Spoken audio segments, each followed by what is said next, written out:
Este año sea muy bueno, Bueno, ojalá. Debe ser. iniciamos la grabación. Les voy a pedir que cierren los micrófonos. Hoy les voy a ofrecer la oración yo. ¿Ok? Amado Padre Celestial, querido Señor, humildemente nos declaramos ante ti para darte gracias por darnos la gran bendición de iniciar otro año con este maravilloso estudio de la vida y enseñanzas de Jesús. Padre, te damos gracias por la salud que tenemos, porque hemos sido protegidos. Te damos gracias por los alimentos, porque a pesar de todas las dificultades que está pasando el planeta, nosotros mantenemos nuestra visión clara sobre nuestra eternidad, nuestro proceso, hacia dónde vamos. Sabemos que todo esto es un tránsito, aunque pueda parecer duro, es una cosa que va a ser muy corta y temporal. Bendice a nuestras familias. Permítenos poder proveer lo necesario para su sustento. Danos salud y sobre todo danos discernimiento y la capacidad de aprender y vivir los principios que estamos aprendiendo. Ayúdanos también, Señor, a desarrollar la visión de la responsabilidad que tenemos de compartir estas enseñanzas que vamos recibiendo. Bendice este grupo y permite que este sea un año de progreso, que este sea un año donde avancemos, donde realmente logremos desarrollar un maravilloso equipo de facilitadores para que el año entrante podamos explotar en grupos de estudio, que de este grupo de X salgan 5 o 6 grupos nuevos que nos permitan llevar tus enseñanzas a todos nuestros hermanos. Por encima de todo, Padre, ayúdanos a hacer tu voluntad. Te lo pedimos y agradecemos humildemente en el nombre de tu Hijo, nuestro Señor y Salvador Jesucristo. Amén. Don Carlitos García, Adriana, veo aquí, ¿quién no hemos Bueno, saludado? buenas noches, saludos. Hola, Carlos, ¿cómo estás? Primero que todo, Bien, Marta, bien. también la habéis saludado. Adriana. ¡Guau! ¡Qué bonito! Mira Adriana, qué lindo. yo dije, ¿Cómo no, no, están? ¿Cómo yo les dije, eso va? salió de la conferencia de los SIC, de Javier. ¿Ah? Lo que tiene Carlos atrás se ve No, muy lindo. no, Adriana. Adriana, Oh, cuando la dije, nos llegó una SIC. mira, con turbán, qué lindo. Bueno, mis queridos amigos, de verdad que es un placer tenerlos este año. ¿Sí? Vamos a iniciar una etapa bien interesante. Vamos a iniciar una etapa donde vamos a entrar en la recta final. Ya Paulita nos pasó la agenda. Este año, hacia finales, hacia diciembre, debemos estar terminando este curso. Bienvenido, Luis. Gracias. Y los dos Luis, porque está Luis Fontecha y Luis Villamil. Luis Villamizar. Vamos a hacer algo realmente histórico. ¿Por qué? Porque quiero recordarles que hacia mitad del año tendremos la nueva versión del libro de Durantia al español. O sea, se unifican. No se unifican, hay una nueva versión que busca reemplazar realmente la versión de Latinoamérica del 93 y la versión europea del 2009, ¿sí? Como siempre, pues cada cual seguirá usando, eso es a gusto consumidor. Sin embargo, nosotros queremos invitarlos a que apoyemos esa gran labor que está haciendo la Fundación Urantia en mejorarnos la calidad de esa traducción y que los apoyemos usándola y que nos preparemos para que tengamos 6 meses, porque a mitad de año está saliendo la digital y a final de año estará saliendo la de papel. Como nosotros ya nos venimos acostumbrando a trabajar con la digital, pues iremos estudiando en esa, iremos adaptando, iremos preparando todos nuestros materiales y convirtiéndolos, porque hay mucho texto. Por ejemplo, a Flor le va a tocar un trabajo suavecito con todos sus con todos sus muñecos para convertirlos en la nueva versión. ¿Sí? A todos nos va a tocar un trabajo pesado, pero la idea es que tengamos un súper material para que ustedes, los nuevos facilitadores, estén listos para iniciar sus grupos. Nosotros queremos invitarlos realmente a que ustedes fijen 2 metas. que fijen la meta de tener su propio grupo virtual y a que fijen una meta de estudio personal. Definitivamente, mientras más estudio el libro, más me doy cuenta del tesoro que tenemos, ¿sí? Más cuando uno lo ha estudiado tantas veces, lo ha estudiado un poquito con profundidad, no leído, estudiado, ¿sí? Empezamos a descubrir tesoros entre líneas. Y les cuento que nosotros cuando nos reunimos los cuatro, estoy hablando de Flor, Paulita, Javier, nos reunimos a planear las clases, a planear las actividades y a estudiar. Porque aunque ustedes no lo crean, nosotros todas las semanas tenemos reuniones de planificación, reuniones en las cuales estamos revisando los materiales, estamos revisando las clases, estamos revisando los adelantos que hemos tenido, los aciertos y desaciertos.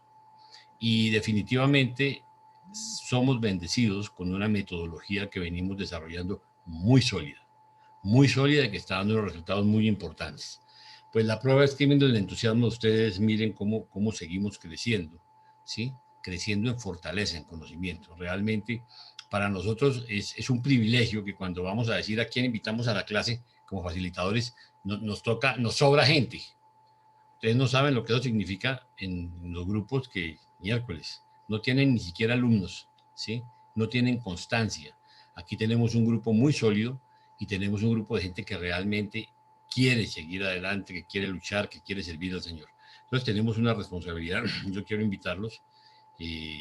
Realmente aquí de todos los que estamos, les diría que no se va a quedar uno por fuera desde que tengan ustedes la disposición a servir, desde que tengan ustedes ese entusiasmo. De todas maneras, queremos que sepan que no van a estar solos. Sí queremos invitarlos a que vayan pensando con quién se sienten cómodos, ¿sí? Sabemos que el curso no puede ser dictado por una sola persona. O sea, puede ser dictado, pero es un desastre. O sea, es demasiada responsabilidad, son demasiados detalles, ¿sí? Son detalles técnicos de planificación, estar pendiente de la plataforma, estar pendiente de las necesidades, estar pendiente de la lectura. No faltan los problemas técnicos, que se cae el internet, que se fue la luz. O sea, hay mil imponderables que realmente nosotros no controlamos y la única forma es trabajar en equipo, ¿sí? Trabajar en equipo para poder hacerle frente a cualquier dificultad que se presente. Hay algo que yo quiero llamar su atención. Los cursos en general, los grupos, comienzan grabando y terminan sin grabar. Y eso pasa por varias cosas. Uno, porque se empiezan a dar cuenta que es mejor, cuando no es una cosa muy bien organizada, que es mejor no grabar. Porque el problema de las grabaciones es que lo que se diga quedó dicho, quedó grabado, ¿sí? Entonces, cuando se cometen errores, quedaron grabados, ¿sí? Entonces, mucha gente prefiere dejar de grabar por eso, porque se dan cuenta la dificultad. Realmente, grupos que tengan todos los documentos que ustedes encuentren, yo diría que muy pocos. Ahorita yo creo, el único que yo conozco va a ser, después de nosotros, va a ser Pepe y Ketty, con su grupo de Durante Toronto. De resto, no he visto, no he encontrado. Ahora, este curso que estamos haciendo específicamente sobre la vida y enseñanzas de Jesús es realmente algo maravilloso. Yo quiero recordarles que en el documento 196, cuando uno termina, nos dice que de todo el conocimiento humano, de todo, dígame, por encima del científico, por encima de todo, ¿sí? El más importante es conocer la vida de Jesús, en qué creía, cómo fue su vida religiosa y cómo la vivió, ¿sí? Y recordemos algo que es muy importante, es en ninguna parte sobre el planeta existe un documento histórico que nos narre toda la vida de Jesús. Las escrituras conocidas por nosotros, acuérdense, el nacimiento, ir al templo, después se pierde el hombre después de la ida al templo, se desaparece, dicen que fue la vida oculta de Jesús, y después aparece la vida pública a machetazos también por la edad, porque ustedes saben que hay una diferencia cronológica. Entonces es muy interesante que esa información no la tenemos sino nosotros en el libro Durantia. Por eso la responsabilidad que tenemos de darla a conocer, porque es lo más importante del conocimiento humano. Entonces, este curso que estamos haciendo es de una valía, mejor dicho, no tengo palabras. Entonces, los quiero invitar a que no solo seamos muy juiciosos en el estudio y la preparación de las clases, la preparación de los documentos, sino que realmente, ojalá que ustedes pudieran ya ir comenzando a coger el libro por otro lado. O sea, no dejen de leer el libro en otras partes, no dejen de leer el libro en orden porque estamos estudiando la cuarta parte, ¿sí? Realmente es un ejercicio muy interesante de hacer. De hecho, cuando uno va con el libro en partes diferentes, como que es más consciente de muchas cosas, de muchos detalles. Entonces, no dejen de apretar en su estudio personal. En el día de hoy, la clase la vamos a tener entre los cuatro. Tenemos el documento 152. Paulita, te voy a invitar a que tú lo compartas, ¿te parece? Y vamos a iniciar. Estamos iniciando. ¿Ya quieres que comparta? El documento. Sí.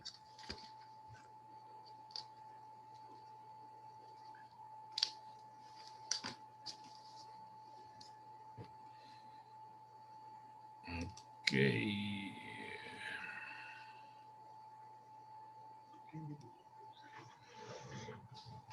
Bueno, entonces voy a empezar leyendo el documento 152, los acontecimientos que condujeron la crisis de Cafarnaúm.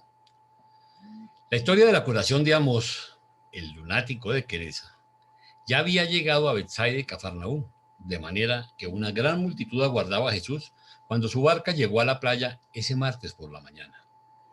En esta multitud se encontraban los nuevos observadores enviados por el Sanedrín de Jerusalén, que venían a Cafarnaúm con el objeto de reunir pruebas para el arresto y enjuiciamiento del maestro. Mientras Jesús hablaba con los que se habían reunido para saludarle, Jairo, uno de los rectores de la sinagoga, se adelantó entre la multitud y cayendo a sus pies, le tomó de la mano implorándole que fuera de inmediato con él, diciendo: Maestro, mi única hijita yace en mi casa a punto de morir. Te ruego que vengas conmigo y la cures. Cuando Jesús escuchó la petición de este padre, dijo: iré contigo. Mientras Jesús iba con Jairo, la gran multitud que había oído el ruego de ese padre, lo seguía para ver qué pasaría. Poco antes de llegar a la casa del rector, mientras caminaban deprisa por una calle estrecha y la muchedumbre lo empujaba, Jesús se detuvo de pronto exclamando: alguien me ha tocado. Cuando los que estaban junto a él negaron haberlo tocado, Pedro habló: Maestro, bien puedes ver que el gentío nos atropella hasta casi aplastarnos y sin embargo tú dices: alguien me ha tocado. ¿Qué quieres decir? Entonces dijo Jesús: pregunté quién me tocó, porque percibí emanar de mí la energía de vida. Al mirar Jesús a su alrededor, su mirada cayó sobre una mujer allí próxima, quien adelantándose se arrodilló a sus pies y dijo: hace años que me aflige una hemorragia flagelante. Muchas cosas he sufrido, de muchos médicos, gasté toda mi fortuna, pero nadie ha podido curarme. Entonces escuché hablar de ti y pensé que si tan solo pudiera tocar el ruedo de tu manto, con toda seguridad me curaría. Así pues, me abrí paso entre el gentío que te sigue hasta llegar junto a ti, maestro, y toqué el ruedo de tu manto y fui curada. He sido curada de mi aflicción. Cuando Jesús escuchó esto, tomó a la mujer de la mano y levantándola, dijo: Paulita. Sí. Perdón. Dijo: hija, tu fe te ha curado, vete en paz. Era su fe y no su toque lo que la había curado. Este caso es una buena ilustración de muchas curas aparentemente milagrosas que acompañaron la carrera terrenal de Jesús, pero que no mandó conscientemente que pasaran en sentido alguno. El paso del tiempo demostró que esta mujer estaba realmente curada de su enfermedad. Su fe era del tipo de fe que se hacía directamente del poder creador contenido en la persona del maestro. Con la fe que ella tenía, tan solo bastaba con que se acercase a la persona del maestro. No hacía falta de ninguna manera tocar su manto. Esa era tan solo la parte supersticiosa de su creencia. Jesús llamó a esta mujer Verónica de Cesarea de Filipo, ante su presencia para corregir 2 errores que podrían haberse alojado en su mente o en la mente de los que habían presenciado esta cura. No quería que Verónica se fuera pensando que su temor de pedir, manifestado en el intento de robar la cura, había surtido efecto, ni que su idea supersticiosa de tocar el manto de Jesús para curarse tuviera algo que ver con su curación. Deseaba que todos supieran que era su fe pura y viviente la que había forjado la cura. Continúa Flor.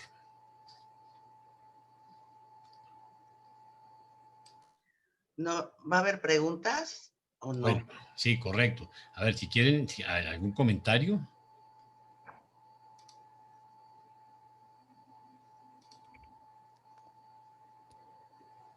No todos al mismo tiempo. Sí. Bueno, es una pregunta muy básica. Dentro de la disciplina de la religión católica en la cual pues yo fui educada, a mí me hablaban de una Verónica que fue la que la que le secó el rostro a Jesús cuando él estaba sangrando. No tenía conocimiento de esta Verónica. No es la misma, ¿verdad? No es la misma. No creo. Bueno, yo sí me gustaría hacer un comentario rapidísimo, si me lo permitís. Y es que fijaros que de alguna forma nos están poniendo en antecedentes de una práctica muy habitual dentro de la mayoría de las religiones, ¿no? El sentir que hay elementos, crucifijos, estampitas de la Virgen, mantos sagrados, agua bendita, flores consagradas, que de alguna forma pensamos que tienen poderes mágicos. Y de alguna forma aquí nos dice claramente Jesús que nos dejemos de tonterías y de pamplinas y vayamos realmente a lo importante. Que el tocar un manto sagrado, que es considerado sagrado, o una estampita de la Virgen, o una estampita de San Blas, de San Antonio, o una imagen que se venera, que se besa, que se toca, no tiene ninguna propiedades mágicas. Eso no cura ni da nada. Que nos dejemos de supersticiones como decimos en España, nos dejemos de leches. Que lo importante es ir a lo importante, no dedicarnos a esas cosas que son pura superstición, solamente que he trasladado al ámbito religioso. Y nada más, no me quiero alargar. Gracias. Ok. Se me hace una, Yo se me creo hace que una también. observación importante en el sentido, antes de que hable Wilson, en el sentido que nosotros la mayoría venimos de tradición católica y la Iglesia Católica es terriblemente, ¿cómo dijera? Supersticiosa. Supersticiosa, ¿sí? Con todas las vírgenes, crucifijos, medallitas, rosarios, camándulas, cuanta bobada existe, y eso no funciona, eso no es así, ¿sí? Entonces, mire lo que dice el Señor, lo único que es importante para nosotros es saber que somos hijos de nuestro Padre Celestial y que tenemos un Padre directo que es Miguel de Nevadón, ¿sí? Y que es nuestra guía como Jesús fue el ejemplo.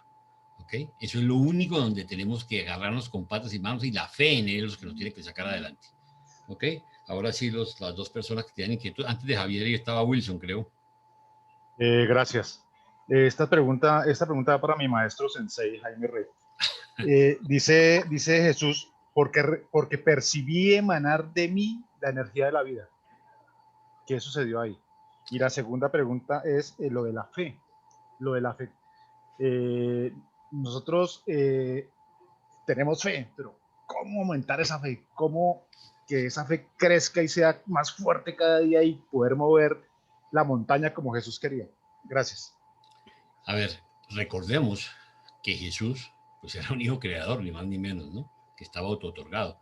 Y él siempre, durante todo su auto-otorgamiento, tuvo el poder de Dios. Él nunca dejó de ser Dios, ¿sí? Entonces, él sabía que tenía un poder que si alguien tenía fe en él, pues ese poder emanaba de él. Por eso digo, sentí que emanó, ¿sí? Las palabras exactas fueron, Paulita, ¿nos las lees, por favor? Sí, a ver. La 1. La 0. Digo, estaba yo en la 1. Ah, está en rojo. Sí, alguien me tocó. Entonces pregunté porque percibí emanar de mí la energía de vida. Fíjate, eso no lo tiene sino Jesús. Sí, eso nadie más puede tenerlo, sino él sintió que, mejor dicho, aprovecharon por la fe ese poder que tenía como hijo creador. Ahora, en relación a la fe, Wilson, la fe es algo que se practica y que crece de acuerdo a dos cosas. Si bien es cierto que, como decía Javier, cuando en alguna oportunidad nos reunimos la vez pasada, vale de cualquier manera. La persona que tiene fe en el negrito de Fray Martín de Porres y tiene con su escoba el gato y el ratón, ¿no? Y lo tienen y lo adoran y le creen y les hace milagros porque es por la fe de ellos, no es por el negrito, ni es por la estatua, ni es por nada así. Entonces, aquí sucede algo igual. La fe hay que practicarla, pero practicarla sin todos esos ritos, practicarla sin todas esas tonterías, ¿sí? ¿Ustedes imaginan qué pensará nuestra madre, el espíritu materno universo local, de las 800.000 versiones de vírgenes que le tienen inventada y que y la gente no tiene ni idea, pero la asimilan a ella? Pero finalmente, para una fe chiquita, ¿sí? Para una fe humilde de una persona que no tiene conocimiento, pues tiene validez, ¿sí? Porque finalmente es algo que es una confianza en nuestros padres. Pero aquí nosotros tenemos que tener una fe madura, y esa fe madura nace del estudio. Entonces nosotros sí tenemos que saber, casualmente, porque nuestras oraciones mejoran, nuestra adoración, nuestra forma de comunicarnos con el Padre mejora. Eso hace que nuestra fe crezca. Pero nuestra fe crece por conocimiento, no por ritos, no por tonterías, ¿sí? ¿Cuál fue la religión de Jesús? Pregúntense todos los días eso, cuando ustedes lo vean actuando. ¿Cuál es la religión de Jesús? ¿En qué creía Jesús? Él tenía el conocimiento de su padre, de lo que era, de lo que tenía que hacer y de que tenía todo el poder como un hijo del Padre Celestial y como un hijo creador. No necesitaba más. Nosotros tampoco necesitamos más. Necesitamos conocer a Jesús, seguir a Jesús y seguir sus enseñanzas. La otra persona que quería preguntar era ¿quién? Javier Puerto. Javier. Pues no es una pregunta, es más un comentario. Uh-huh. Estos días leyendo este documento me quedó mucho de, como dice Jesús, de una fe pura y viviente, creo que es algo así. Uh-huh. Fe pura y viviente, y decía, ¿qué tan grande es mi fe? O sea, y estos días me he preguntado eso, que mi fe no es muy grande. Uno cree tener la previsión, tener esa fe así pura y viviente, no sé, falta mucho. Eso es lo que sentí estos días leyendo el documento, que me falta un mucho en mi fe. Por eso tenemos que trabajar mucho para que esa fe crezca, ¿ok? Vamos a continuar. A ver, Paulita. ¿Me avisan? Ya está saliendo. Ya, Flor. Ahí está. Bueno, 1. En la casa de Jairo. Jairo estaba, por supuesto, terriblemente impaciente por la demora en llegar a su casa. Por eso se apresuraron a buen paso. Aún antes de entrar ellos en el patio del rector, uno de los siervos salió diciendo: «No molestes al maestro, tu hija está muerta». Jesús pareció no oír las palabras del siervo, porque llevándose a Pedro, Santiago y Juan, se volvió diciendo al padre desconsolado: «No temas, tan solo cree». Al entrar a la casa, ya estaban ahí los flautistas junto con las plañideras y los parientes llorando y lamentándose, formando un tumulto indecoroso. Después de echar del cuarto a todas las plañideras, entró Jesús con el padre, la madre y sus 3 apóstoles. Les había dicho a las plañideras que la niña no estaba muerta, pero se rieron de él con desprecio.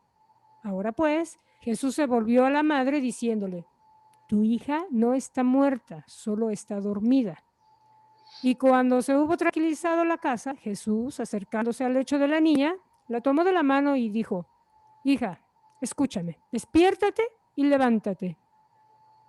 Cuando la niña escuchó esas palabras, inmediatamente se levantó y caminó por el cuarto. Una vez que la niña se hubo recuperado del aturdimiento, Jesús indicó que le trajeran algo de comer porque no había tomado alimento por mucho tiempo. Como había en Capernaum mucha turbulencia en contra de Jesús, reunió a la familia y les explicó que la niña había caído en un coma después de una fiebre persistente y que él no la había rescatado de la muerte, sino que la había despertado. Asimismo, explicó todo esto a sus apóstoles, pero fue en vano. Todos ellos creyeron que había rescatado a la niña de los muertos. Lo que dijera Jesús para explicar muchos de estos milagros aparentes surtía poco efecto sobre sus seguidores. Los milagros los fascinaban y no perdían oportunidad de atribuirle otro portento a Jesús. Jesús y los apóstoles retornaron a Betsaida después de que él exhortara específicamente a todos ellos que nada dijeran a ningún hombre sobre este acontecimiento. Cuando salió de la casa de Jairo, 2 ciegos, conducidos por un muchacho mudo, lo siguieron clamando que los curara. En esta época, la reputación de Jesús como curador estaba en su apogeo. fuera donde fuese, ahí lo esperaban enfermos y afligidos. El maestro parecía exhausto y todos sus amigos se preocupaban, pues temían que se esforzara en su labor de enseñanza y curación hasta el colapso. Los apóstoles de Jesús no podían comprender la naturaleza y atributos de este Dios hombre, y la gente común entendía aún menos. Ninguna de las generaciones subsiguientes tampoco ha podido evaluar lo que ocurrió en la tierra en la persona de Jesús de Nazaret, y no habrá jamás oportunidad de que la ciencia o la religión examinen estos acontecimientos notables por la sencilla razón de que tal situación extraordinaria no puede ocurrir otra vez ni en este mundo ni en ningún otro mundo en Nevadón. Nunca más aparecerá en ningún mundo del universo un ser en semejanza de la carne mortal que combine simultáneamente todos los atributos de la energía creadora aunados con las dotes espirituales que trascienden el tiempo y la mayor parte de las limitaciones materiales. Nunca antes de que Jesús viniera a la tierra, ni desde entonces, ha sido posible procurar en forma tan directa y gráfica los resultados concomitantes de una fe fuerte y viviente de los hombres y mujeres mortales. Para repetir estos fenómenos, sería necesario que llegáramos ante la presencia inmediata de Micael, el Creador, y lo halláramos tal como fue en aquellos días, el Hijo del Hombre. Del mismo modo, hoy día, por su ausencia, tales manifestaciones materiales no son posibles. Debéis evitar imponer cualquier tipo de limitación sobre la posible manifestación de su poder espiritual. Aunque el Maestro esté ausente como ser material, está presente como influencia espiritual en el corazón de los hombres. Jesús posibilitó mediante su partida de este mundo que su espíritu viviera junto con el de su Padre que reside en la mente de la humanidad. Suena bonito, ¿verdad? Lo puedes leer así rapidito y sonó bonito y pues ya lo leiteramos. No, lo puedes compartir, Paulita. Pero ¿qué tal si analizamos más detalladamente todo lo que estaba en rojito y en azulito? Porque se veía, a lo mejor podemos entender mejor lo que nos estaban diciendo los reveladores. Nos ha tocado muchas veces leer el libro y es fascinante porque lo leemos una, lo leemos otra, lo leemos más veces y leemos, entendemos, nos enteramos, pero el libro tiene muchísimas cosas de las cuales ni siquiera nos enteramos o los vamos cubriendo poco a poco hasta que, ahora sí que como dice Jaime, tragamos, ¿cómo dices tú, Jaime? Tragamos entero o así dice. Sí. Exacto. Y es una, ¿lo puedes bajar tantito, Paulita, por favor?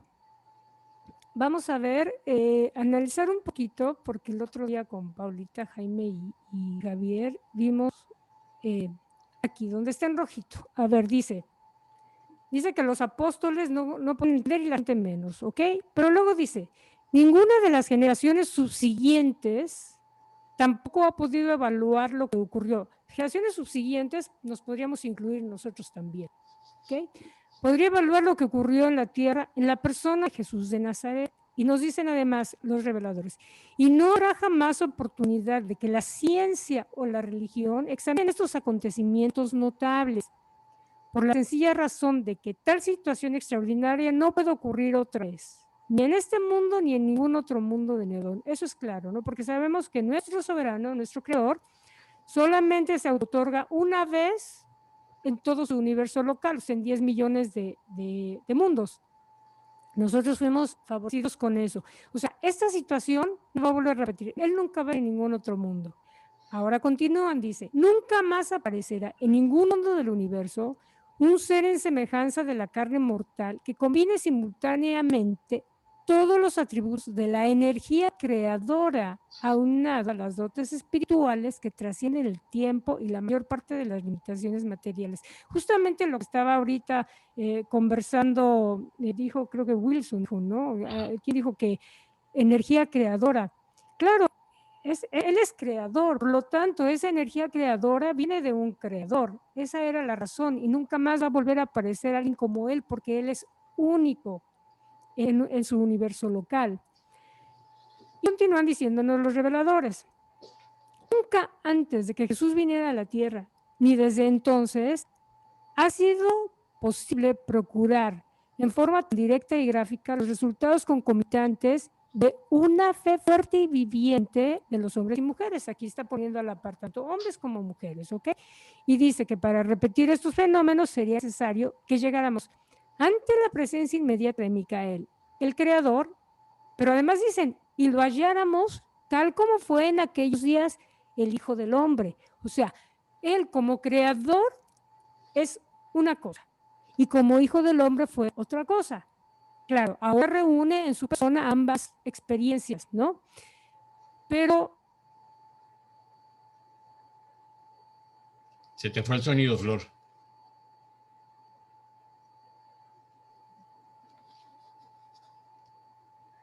Mira el cable, algo. No.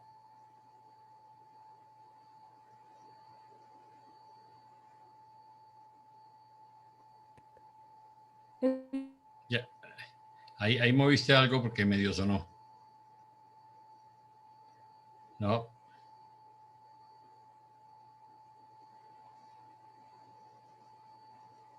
No te escuchamos. ¿ya se oye? Ahora sí. A ver, ok, bueno, me voy a poner. Entonces, dice, para repetir esos fenómenos, digamos, ante la presencia inmediata de Micael y que vayamos como fue en esos días. Sabemos que eso no va a poder pasar. Si bien podría volver a personalizarse como era Jesús, no va a suceder porque el cuerpo de Jesús no existe. Claro, los portadores de vida podrían hacer un cuerpo hecho a la medida que sea de Jesús, pero sabemos que nuestro creador o todos los creadores crean las propias leyes de la energía y ellos son los primeros en no romper sus propias leyes. Entonces, eso que sucedió antes no va a volver a suceder nunca después. Y nos dicen los reveladores, del mismo modo, hoy en día, por su ausencia, tales manifestaciones materiales no son posibles. ¿Qué significa? Jesús no se le va a aparecer a nadie, porque no puede ser posible. Ellos no romperían sus propias reglas. Entonces, como Jaime, que se le apareció, se le contactó un Jesús que venía, que llegó a Nueva York, eso no puede ser posible. Eso no va a ser posible. Pero entonces, nos dicen los reveladores, tales manifestaciones materiales no son posibles. Debéis evitar imponer cualquier tipo de limitación sobre la posible manifestación de su poder espiritual. O sea, no debéis evitar la posibilidad de su manifestación de poder espiritual. Eso como un juego de palabras. No debemos de limitarnos a sentir esa posible manifestación de su poder. ¿Por qué? Porque aunque el maestro esté ausente como ser material, o sea, él ya no está aquí, ya no existe aquí, pero está presente como influencia espiritual en el corazón de los hombres. ¿Y qué quiere decir esto?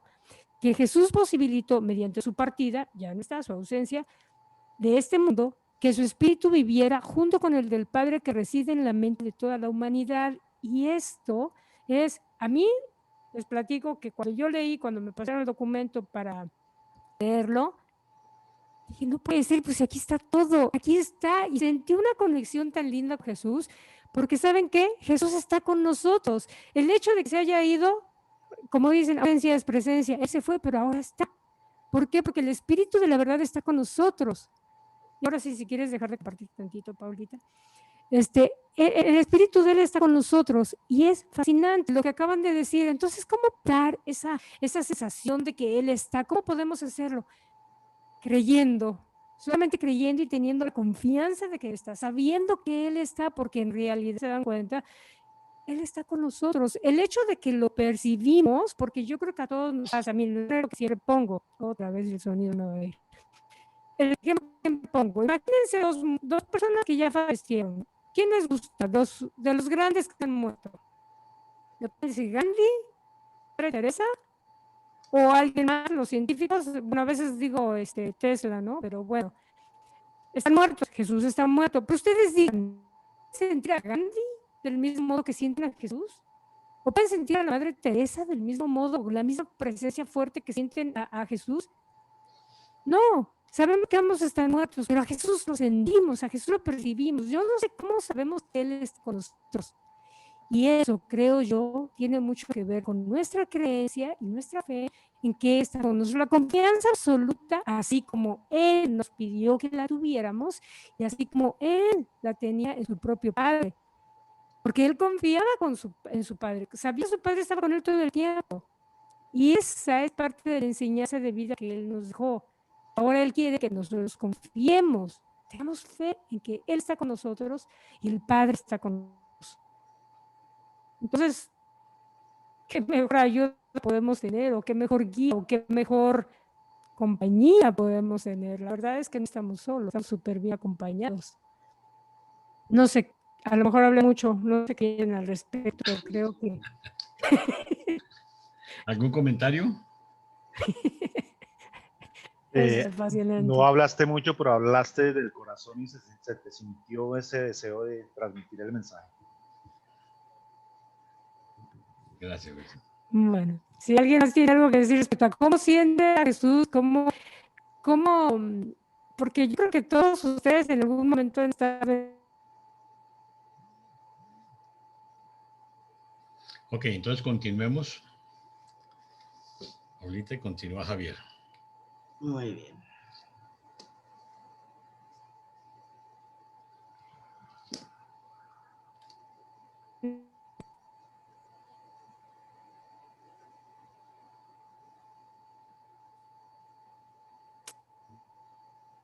La comida para 5.000. Jesús continuó enseñando a la gente durante el día e instruyendo a los apóstoles y evangelistas por la noche. El viernes decretó una semana de vacaciones para que sus seguidores pudieran volver a sus casas o visitar sus amigos por unos días, antes de prepararse para ir a Jerusalén para la Pascua. Pero más de la mitad de sus discípulos se negaron a abandonarle, y la multitud aumentaba diariamente tanto que David Zebedeo propuso establecer un nuevo campamento, pero Jesús no le dio su consentimiento.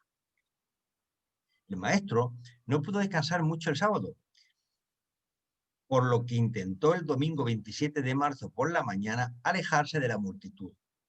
Quedarían allí algunos de los evangelistas con el encargo de hablar a la multitud, mientras que Jesús y los 12 planeaban escapar sin ser vistos al otro lado del lago, donde podrían obtener un merecido y necesario descanso en un hermoso parque al sur de Besaida, Julias.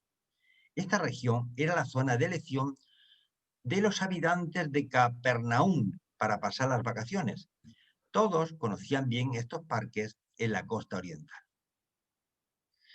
Pero la muchedumbre no los dejó. Al ver la dirección que tomaba la barca de Jesús, alquilaron todo navío disponible y salieron en su seguimiento. Lo que no consiguieron embarcaciones, partieron a pie, caminando alrededor del lago por el norte. Al caer la tarde, más de 1.000 personas ya habían ubicado al maestro en uno de los parques, y él le habló brevemente. Y después de él habló Pedro. Muchos habían traído comida y después de cenar se reunieron en pequeños grupos mientras los apóstoles y discípulos de Jesús les enseñaban. Para el lunes por la tarde, la multitud había aumentado a más de 3.000 personas. Y todavía, hasta bien entrada la noche, seguían llegando gente trayendo cantidades de enfermos de todo tipo. Cientos de interesados habían planeado para parar en Capernaum, camino de la Pascua, para ver y oír a Jesús. Y no había forma de que se resignaran a no verlo.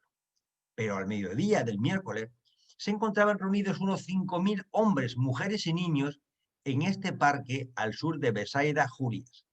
El tiempo estaba agradable, siendo casi el fin de la temporada de lluvias en esta región. Felipe había traído provisiones suficientes para 3 días para Jesús y los 12, encargando su custodia al mancebo Marcos, el mandadero de ellos. Para la tarde de este día, el tercero, para casi la mitad de esta multitud, ya prácticamente se acababa la comida que había traído la gente. David Zebedeo no contaba aquí con una ciudad de tiendas que pudiera alimentar y cobijar a las multitudes. Tampoco había provisto Felipe alimentos para tan grande multitud. Pero la gente, aunque hambrienta, no se iba. Se rumoreaba en voz baja que Jesús, deseando evitar problemas tanto con Herodes como con los líderes de Jerusalén, había elegido este lugar tranquilo, fuera de la jurisdicción de todos sus enemigos, considerándolo el sitio adecuado para ser coronado rey. El entusiasmo de la gente aumentaba de hora en hora. Nadie dijo una sola palabra de esto a Jesús, aunque por supuesto él sabía todo lo que estaba pasando. Hasta los 12 apóstoles estaban contaminados por estas ideas y los evangelistas más jóvenes todavía más. Los apóstoles que estaban a favor de la idea de proclamar rey a Jesús eran Pedro, Juan, Simón el Celote y Judas Iscariote. Los que estaban en contra de este plan eran Andrés, Santiago, Natanael y Tomás. Mateo y Felipe y los gemelos Alfeo no tenían opinión decidida. El cabecilla de esta conspiración para coronarlo rey era Joab, uno de los jóvenes evangelistas. Esta era pues la situación a eso de las 5 de la tarde del miércoles, cuando Jesús pidió a Jacobo Alfeo que llamara a Andrés y Felipe.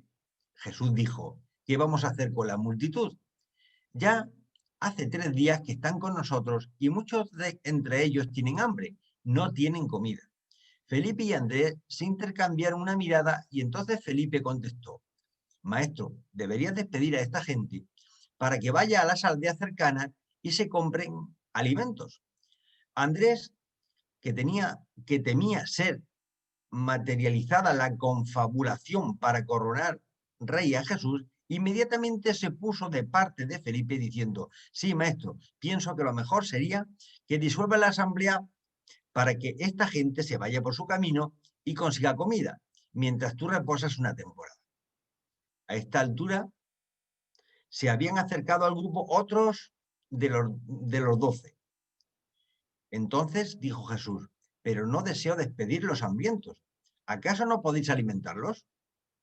Esto fue demasiado para Felipe, que inmediatamente contestó: Maestro, en este lugar de campo, ¿a dónde hemos de comprar pan para esta multitud en este sitio descampado? 200 denarios no bastaría para el almuerzo. Antes de que los apóstoles tuvieran la oportunidad de expresarse, Jesús volvió a Andrés y Felipe diciendo: no quiero despedir a esta gente. Están aquí, como ovejas sin pastor. Me gustaría alimentarlos. ¿Qué tenemos de comer? Mientras Felipe conversaba con Mateo y Judas, Andrés llamó al mancebo Marcos para determinar cuánto quedaba de sus provisiones. Volvió Jesús diciendo: el muchacho tan solo tiene 5 panes de cebada y 2 pescados secos. Y Pedro inmediatamente agregó: aún no hemos comido esta noche. Por un momento estuvo Jesús en silencio. Había en sus ojos una expresión lejana. Los apóstoles nada dijeron. Jesús se volvió repentinamente hacia Andrés y le dijo: tráeme los panes y los peces. Y cuando Andrés hubo traído la canasta a Jesús, el maestro dijo: ordenad a la gente que se siente en el césped en grupos de 100 y que nombren un jefe para cada grupo, mientras vosotros traéis aquí a todos los evangelistas. Jesús tomó los panes en las manos y después de haber dado las gracias, partió el pan y se lo dio a los apóstoles, quienes lo pasaron a sus asociados y quienes a su vez se lo llevaron a la multitud. De la misma manera partió Jesús y distribuyó los peces. Y esta multitud comió y fue saciada.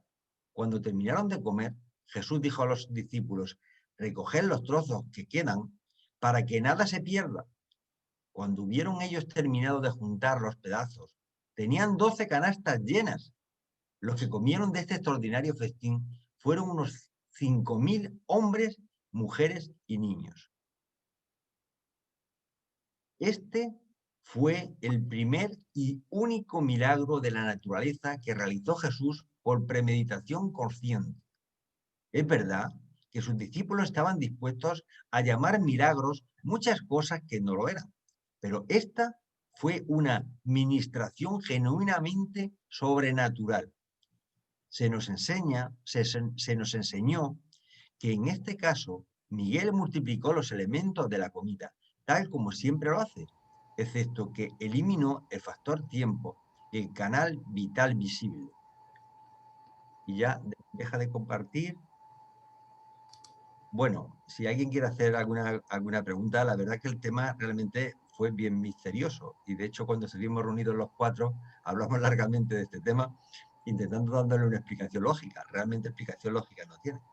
Pero es verdad que decía Jaime una cosa que a mí me llamó la atención, y es que si ahora mismo con una impresora 3D somos capaces de un trocito de plástico construir una pieza, una máquina, en seres espirituales con un avance en ciencia y en tecnología inimaginable, ¿qué no podrán hacer de algo que para nosotros sería puramente un milagro? Para nosotros fue un milagro, para ellos seguro que no lo fue. Y bueno, si alguien tiene alguna cosa que aportar o aclarar algo, pues sería bien acogido.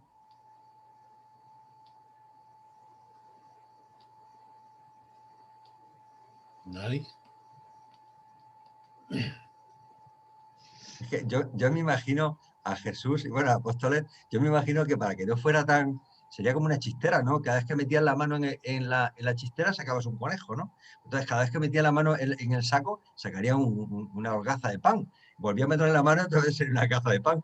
Yo me imagino la cara de los apóstoles mirando el saquito del pan, que cada vez que metía la mano salía uno.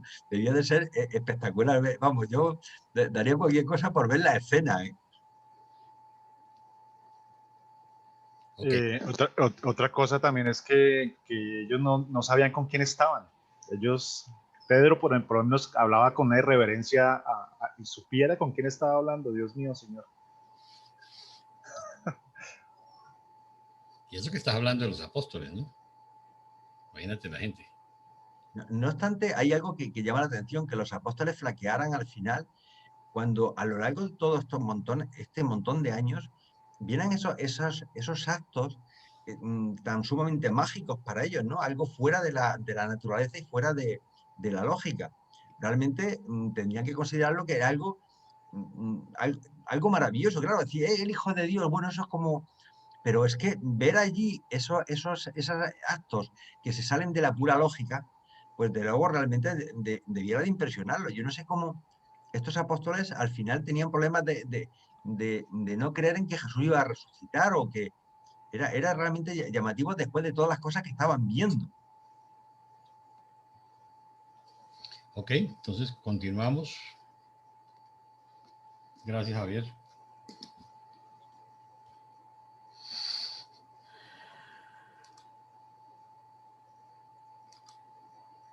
¿Ya se ve? Ya. Sí. Numeral 3. El episodio de la coronación. Este festín para las 5,000 personas, mediante la energía sobrenatural, fue otro de esos casos en los que la piedad humana se sumó al poder creador para dar como resultado lo que sucedió. Al rato que terminemos de ver este párrafo, vamos a ver qué entienden por la piedad humana que nos está diciendo aquí. Porque dice que la piedad humana se sumó al poder creador. ¿Y qué entendemos por la piedad humana? Ya la multitud había sido saciada, y ahí mismo y en ese instante, la fama de Jesús tanto se acrecentó por este extraordinario portento, que la idea de apoderarse del maestro y proclamarlo rey ya no necesitaba ningún cabecilla. La idea pareció propagarse como un contagio entre la muchedumbre. Ahora diríamos que se hizo viral, ¿verdad? La relación de la multitud ante esta satisfacción repentina y espectacular de sus necesidades físicas fue profunda y sobrecogedora. Por mucho tiempo, los judíos se les había enseñado que el Mesías, el hijo de David, cuando viniera, inundaría la tierra nuevamente con leche y miel, y que el pan de la vida llovería sobre ellos, como había supuestamente caído el maná del cielo sobre sus antepasados en el desierto. ¿Acaso todas estas expectativas no habían sido plenamente satisfechas ante sus ojos? Cuando esta multitud hambrienta y sin alimentos se sació de alimento milagroso, tan solo hubo una reacción unánime. He aquí a nuestro rey. Había llegado el liberador portentoso de Israel. En los ojos de esta gente de mente sencilla, el poder de dar de comer llevaba en sí mismo el derecho a gobernar. No es pues de extrañar que la multitud, en cuanto terminó su festín, se puso de pie al unísono, clamando, hacedlo rey. Este poderoso grito entusiasmó a Pedro y a los que entre los apóstoles aún mantenían la esperanza de que Jesús afirmara su derecho a gobernar. Pero poco durarían estas falsas esperanzas. Aún se oían los ecos de este poderoso grito de la multitud que rebotaba de las rocas cercanas, cuando Jesús se trepó a una enorme piedra y levantando la mano derecha para imponer silencio, dijo: hijitos míos, vosotros tenéis buenas intenciones, pero sois de vista corta y de mentalidad material. Hubo una corta pausa. Este fornido Galileo se erguía majestuoso contra el resplandor encantador del atardecer oriental. Cada centímetro de su semblante se veía verdaderamente como el de un rey, mientras siguió hablando a la multitud que le contemplaba sin aliento. Vosotros queréis hacerme rey, no porque vuestra alma se haya iluminado de una gran verdad, sino porque vuestro estómago está lleno de pan. ¿Cuántas veces os he dicho que mi reino no es de este mundo? Este reino del cielo que nosotros proclamamos es una hermandad espiritual y ningún hombre gobierna sobre este reino sentado en un trono material. Mi Padre en el cielo es omnisapiente y todopoderoso, gobernante de esta hermandad espiritual de los hijos de Dios en la tierra. Es que tanto he fallado en revelaros al Padre de los espíritus, que vosotros queréis hacer de su Hijo en la carne un rey. Idos pues todos a casa. Si debéis tener rey, que el Padre de las luces sea coronado en el corazón de cada uno de vosotros como el espíritu gobernante de todas las cosas. Estas palabras de Jesús despidieron a la multitud pasmada y desilusionada. Muchos de los que habían creído en él se fueron, y a partir de ese día ya no lo siguieron. Los apóstoles estaban anonadados.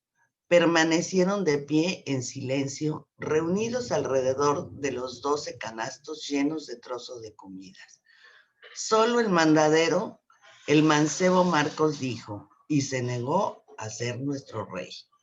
Jesús, antes de irse por su cuenta a las colinas, se volvió hacia Andrés y le dijo: lleva a tus hermanos de vuelta a la casa de Zebedeo y ora con ellos, especialmente por tu hermano Simón Pedro. Bueno, vamos a regresar al pedacito del principio para ver qué vamos a entender por piedad humana que se sumó al poder creador para dar lo que sucedió. A ver, ¿quién nos puede decir algo, por favor?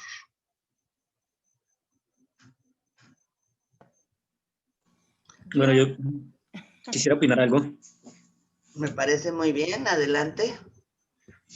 Pues la piedad humana se entiende, es más fácil, creo, que entender el tema de la piedad humana frente a lo del poder divino de Jesús.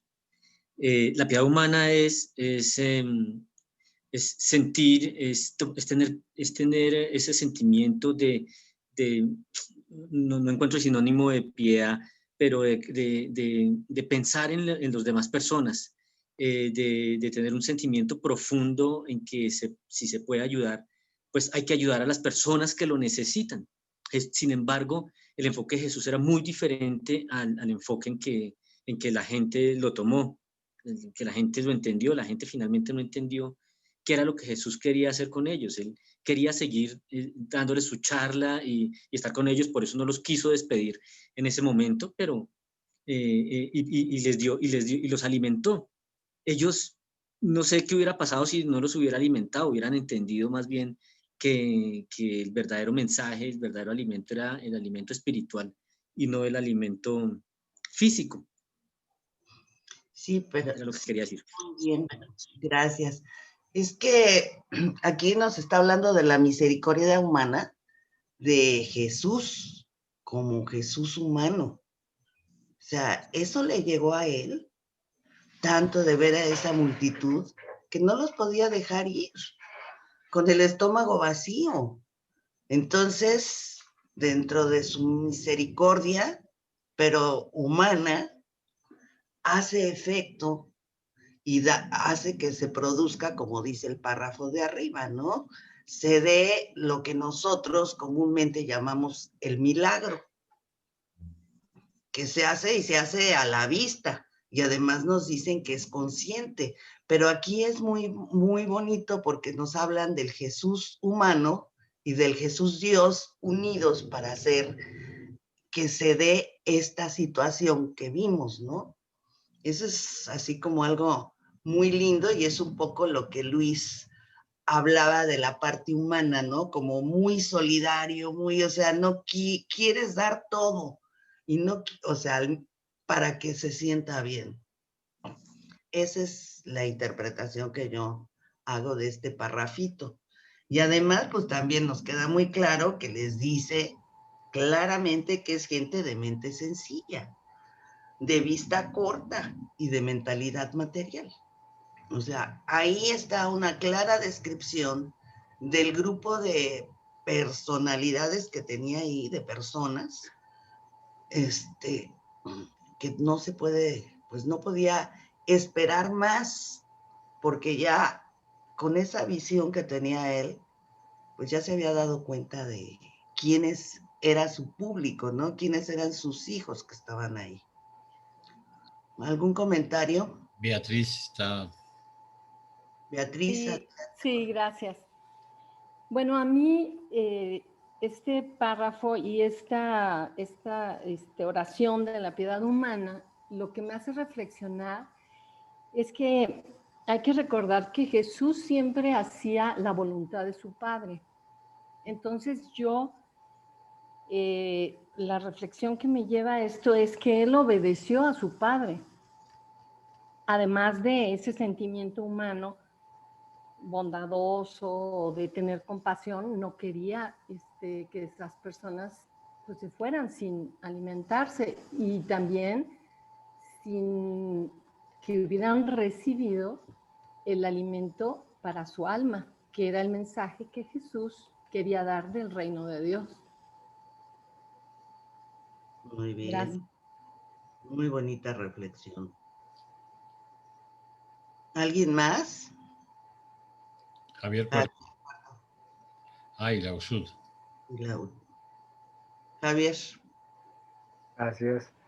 Bueno, a mí me queda de esa frasecita es que a pesar de todo lo divino que él era y todo encarnado, él fue siempre un humano.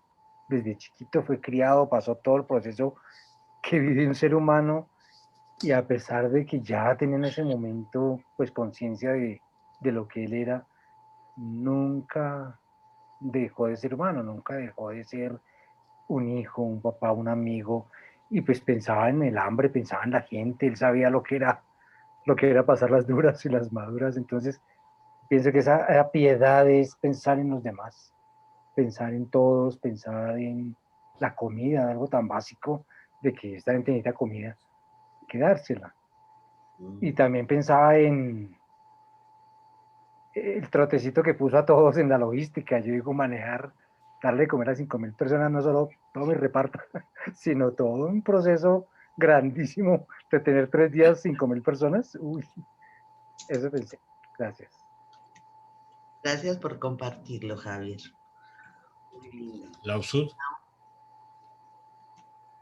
Sí, buenas noches. Buenas noches. Bueno, ¿Está cerca al otro computador? sí. Yes.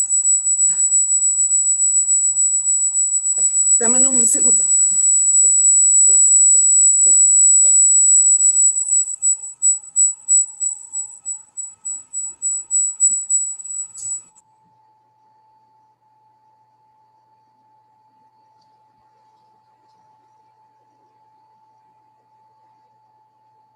Abre tu micrófono. Ya. ¿Ya?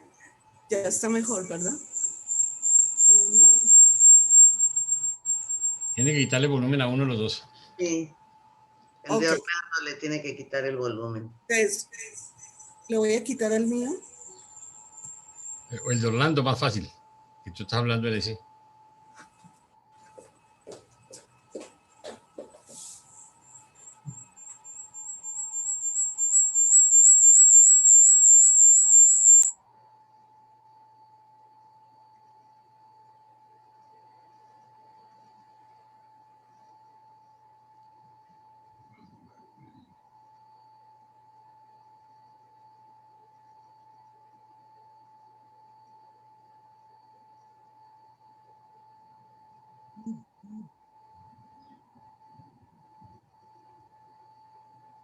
Conecta tu micrófono.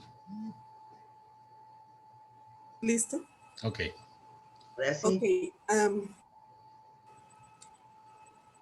De una de las cosas que aprendí en este libro, la primera vez que leí este libro, fue eso. Esa parte humana que Jesucristo nos enseña en el libro, o lo que sabemos en este libro. Generalmente nos enseñaron toda la vida y nos mostraron a Jesús como un Dios, como que no comete errores, como que no siente hambre, que nunca sintió hambre, ¿verdad? Que su vida siempre fue feliz, perfecta, ¿cierto? Una de las cosas que más me emocionó cuando leí la parte de Jesucristo fue ese enorme amor y responsabilidad que él tuvo hacia su familia, ¿verdad? Y esa amor, nobleza, compasión con todos los demás, esa comprensión ilimitada hacia la gente que hacía lo bueno y hacia la gente que cometía errores, ¿verdad? Entonces, eso hizo que en mí, siendo yo mucho tiempo, primero fui católica, luego fui mormona y siempre en mi vida no podía haber esa unión perfecta, porque en mi ignorancia pensaba, bueno, si él es un Dios, ¿cómo me puede entender a mí que yo soy humana, verdad? ¿Cómo él podía entender, por ejemplo, las frustraciones como madre, como mujer o como persona? ¿Cómo él podía entenderme cuando la gente con o sin conciencia daña a otros? Entonces, esa parte de Jesucristo, o de nuestro hermano Miguel, que enseña esta parte donde él es humano, donde él, ante todo, en este mundo, mientras estuvo, fue muy humano. Y él quería, y en cierta forma, él quería que la gente en este planeta pudiera saber que él, ante todo, mientras estuvo aquí, era humano. Esa es mi opinión. Ay, muchas Gracias. gracias, Lau. Muy sentida, o sea, nos diste tu punto de vista y tu experiencia con lo que viene siendo la misericordia de Jesús, que es lo que llevó a hacer tantas cosas a través de hacer la voluntad del Padre. Pero sí, muchas gracias. Ok, ¿continuamos, Paulita? ¿O continuamos? Continuamos. Muy bien.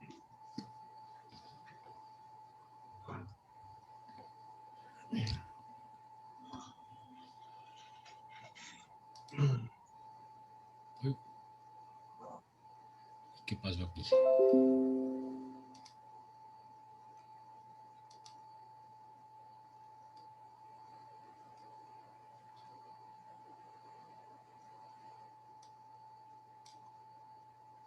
Ok. ¿Ya se ve? Ya lo que pasa es, ok. Vivo. Ok. La visión nocturna de Simón Pedro. Los apóstoles y su maestro, que los había enviado de vuelta solos, subieron a la barca y en silencio empezaron a remar hacia Betsaida, en la orilla occidental del lago. Ninguno de los dos estaba más deprimido y anonadado que Simón Pedro. Apenas se habló una palabra, estaban todos pensando en el maestro solo en las colinas. ¿Acaso los había abandonado? Nunca antes los había enviado a todos de vuelta negándose a volver con ellos. ¿Qué significaba todo esto? La oscuridad descendió sobre ellos porque soplaba un fuerte viento en contra que les impedía avanzar. A medida que pasaban las horas de oscuridad y duro remar, Pedro, agotado, cayó en un profundo sueño. Andrés y Santiago lo acarrearon al asiento acoginado de la popa de la barca, mientras los demás apóstoles luchaban contra el viento y las olas.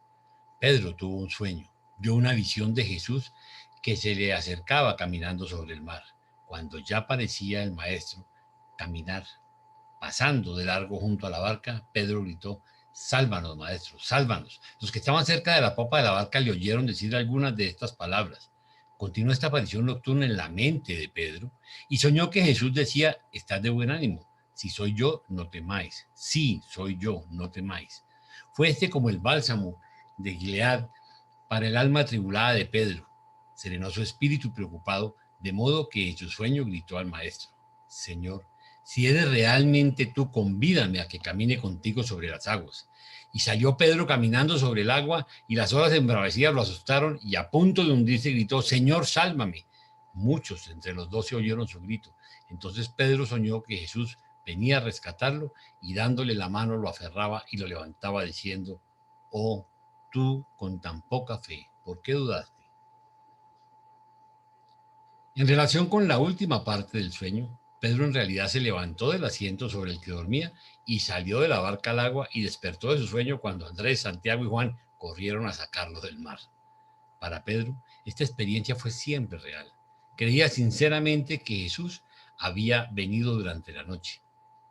Convenció solo parcialmente a Juan Marcos, lo cual explica por qué Marcos dejó de mencionar en su narrativa una porción de esta historia. Lucas, el médico, quien investigó cuidadosamente estos asuntos, concluyó que el episodio fue una visión de Pedro y por consiguiente se negó a incluir este relato en la preparación de su narrativa. Ok. Hay un tema que es muy importante, y es que acuérdense que Jesús, dentro de las decisiones que toma cuando va a iniciar su vida pública, decide que no va a hacer nada contra la naturaleza. ¿Sí?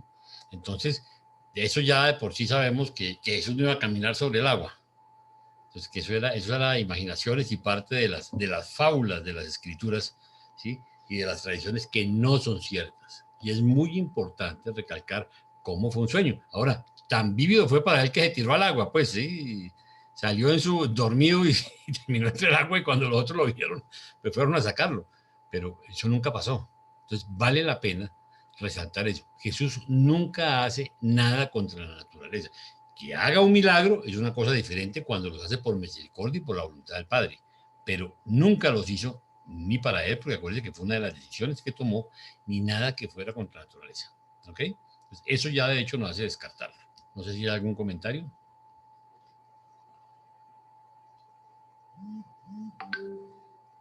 Ok, entonces continuamos.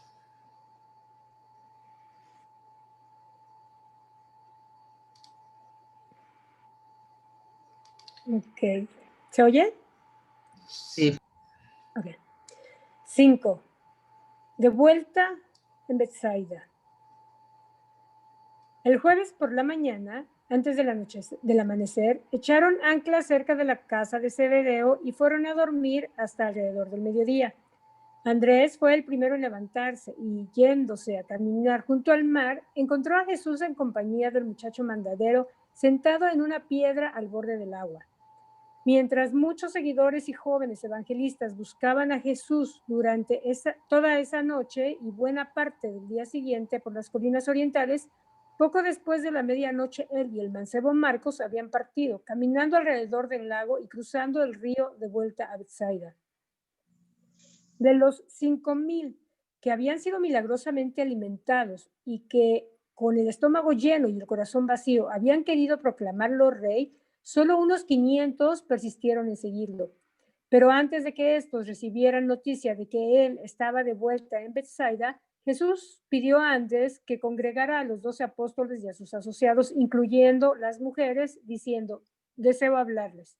Y cuando todos estuvieron atentos, Jesús dijo: ¿hasta cuándo tendré que teneros paciencia? ¿Es que sois todos débiles de comprensión espiritual y deficientes en fe viviente? Todos estos meses os he enseñado las verdades del reino. Sin embargo, os dejáis dominar por motivos materiales y no por consideraciones espirituales. ¿Es que no habéis leído siquiera en las Escrituras, allí donde Moisés exhorta a los hijos descreídos de Israel, diciendo: no temáis, estad firmes y ved la salvación del Señor? Dijo el cantor: confiad en el Señor, sé paciente, aguarda al Señor, ten ánimo, Él fortalecerá tu corazón. Echa sobre el Señor tu carga y Él te sustentará. Confiad en Él en todo tiempo y derramad delante de Él vuestro corazón, porque Dios es vuestro refugio. El que habita en el lugar secreto del Altísimo morará bajo la sombra del Todopoderoso. Mejor es confiar en el Señor que confiar en los príncipes humanos. ¿No veis acaso que el producir milagros y el hacer prodigios materiales no gana almas para el reino espiritual? Nosotros saciamos a la multitud, pero eso no los condujo a tener hambre por el pan de la vida ni sed por las aguas de la rectitud espiritual. Cuando su hambre fue saciada, no buscaron entrar en el reino del cielo, sino más bien quisieron proclamar rey al Hijo del Hombre, a la manera de los reyes de este mundo, solo porque quieren seguir comiendo pan sin tener que ganárselo con el sudor de su frente. Y todo esto, en lo que muchos de entre vosotros participáis en mayor o menor grado, nada hace por revelar el Padre Celestial o por adelantar su reino en la tierra. ¿Acaso no tenemos suficientes enemigos entre los líderes religiosos del país sin necesidad de enemistarnos también con los potentados civiles por nuestras acciones? Oro porque mi Padre unja vuestros ojos para que podáis ver y abra vuestros oídos para que podáis oír, para que lleguéis a tener fe plena en el Evangelio que os he enseñado. Jesús anunció luego que deseaba retirarse por unos días para descansar con sus apóstoles antes de aprontarse para ir a Jerusalén para la Pascua, y prohibió a los discípulos y a la multitud que lo siguieran. Así pues, se embarcaron a la región de Genesaret para reposar y dormir. Jesús se estaba preparando para la gran crisis de su vida en la tierra y por lo tanto pasó mucho tiempo en comunión con su Padre en el cielo. La nueva de la comida a los 5,000 y el intento de coronar a Jesús despertó gran curiosidad y aumentó el temor de los líderes religiosos y de los gobernantes civiles a lo largo y a lo ancho de Galilea y Judea. Aunque este gran milagro nada hizo en pos del adelanto del Evangelio del Reino en las almas de los creyentes con predilecciones para los bienes materiales y con reservas, sirvió el propósito de poner fin a las ansias de milagros y pretensiones regias de la familia inmediata de Jesús, o sea, sus apóstoles y discípulos más íntimos. Este episodio espectacular puso fin a la primera etapa de enseñanza, entrenamiento y curación, preparando así el camino para la inauguración de este último año de proclamación de las fases más altas y más espirituales del nuevo Evangelio del Reino: filiación divina, libertad espiritual y salvación eterna.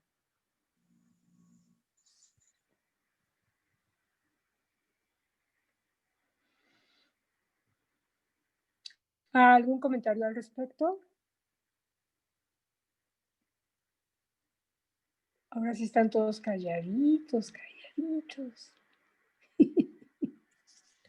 Imagínense cómo se debió de haber sentido nuestro maestro, que por más que hacía, no lo entendían. Una. Segunda, por más que hacía, no lograba depositar en el alma, en el corazón, en la mente de ellos el reino del cielo como él lo quería transmitir. Y claro, o sea, pónganse en esa época, bajo el contexto de la época, y pues sí debió de haber sido difícil. Si nosotros hoy en día nos preguntamos, ¿cómo le puedo hacer para descubrir cómo llegarme a él, cómo acercarme a él? O sea, nosotros que más o menos tenemos un mejor panorama, a veces no sabemos cómo hacerlo.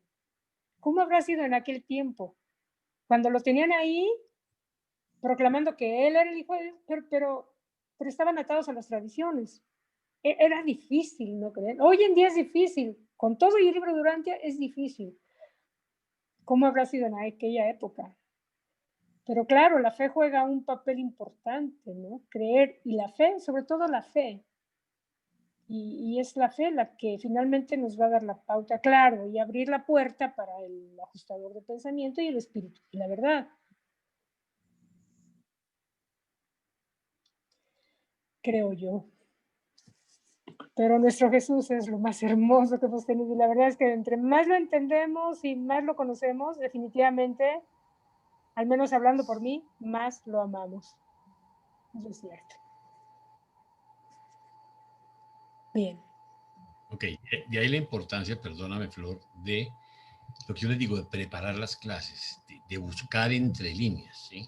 De que realmente disfrutemos y cojamos y exprimamos esas enseñanzas, porque tiene mucha enseñanza entre líneas, que es algo que cuando se lee, no con el criterio de estudio, sino cuando se lee, como lee cualquier libro, pasan por encima y no se dan cuenta, ¿ok? Entonces es muy importante para que realmente asimilemos todas las enseñanzas, estudiar con amor, estudiar con dedicación y recordemos orar, pidiendo discernimiento antes de empezar el estudio. Eso es importantísimo. Ok, sí, Orlando. Bueno, cuando yo he leído X cantidad de libros en la vida y algunos de ellos bastantes son en términos religiosos. Pero cuando empecé a leer el libro de Durantia, Jaime conoce la historia, los 10 años que perdimos, ¿sí? Empecé a encontrar una situación que practico a veces cuando hablo con la gente, y es que a mí me gusta leer detrás de lo que la gente dice, ¿sí? Y me ha salvado de infinidad de cosas. Pero aquí hay que mirar detrás de lo que estamos leyendo, ¿sí? Allá detrás de las palabras que el libro trae hay mucho más significado que tenemos que ver. Tenemos que aprender a encontrarlo y sacarlo, tomarlo para nuestro beneficio y poder compartirlo con las personas con las que pues hablamos el tema o compartimos estas cosas. No ha sido fácil, pero estamos haciéndolo. Y créanme que descubrí a un Jesucristo, a un Miguel de Nevadón totalmente nuevo, ¿cierto? No ese personaje apergaminado, allá alejado, el semidios que caminaba por todas partes impartiendo una que otra enseñanza por aquí, 3 o 4 regañitos por acá. No, este es un personaje, por darle un nombre, ¿cierto? Absolutamente diferente a todo lo que en la vida yo pude alguna vez pensar que pudiera ser Jesucristo. Este está lleno de bondad, de comprensión, pero la comprensión humana, no la del Dios, que es la que nos venden, ¿cierto? Dios, Jesucristo, el Dios que se dejó crucificar, que se dejó matar y al que su Padre entregó en un acto de absoluta crueldad para vengar los pecados del hombre, para purgarlos. No, este es alguien que es tan humano como yo. Ha tenido vivió todas las circunstancias que nosotros vivimos, ¿cierto? En su condición de ser humano, porque era un ser humano, ¿cierto? Su ajustador era divino, perdón. Entonces, aprender de Jesucristo o de Miguel de Nevadón hoy ha sido la experiencia más maravillosa que yo personalmente he podido tener. En este momento puedo decir, no como tantos que dicen que yo conozco a Cristo perfectamente y no conocen ni siquiera de dónde viene, estoy empezando a conocerlo, muy poquito apenas, porque tengo que entrar al libro y empezar a ver detrás de lo que está escrito. a leer detrás de lo que estamos diciendo aquí, de los que ustedes que han dado las clases y que nos han colaborado con su conocimiento, nos han permitido poder saber y poder entender. Es maravilloso. Conocer a Jesucristo o Miguel de Nevado es algo que no sé, es invaluable y es absolutamente imposible de igualar en ninguna otra circunstancia.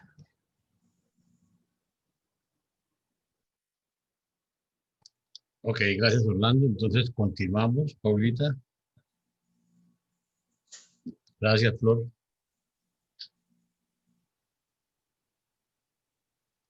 Bueno. En Genesaret.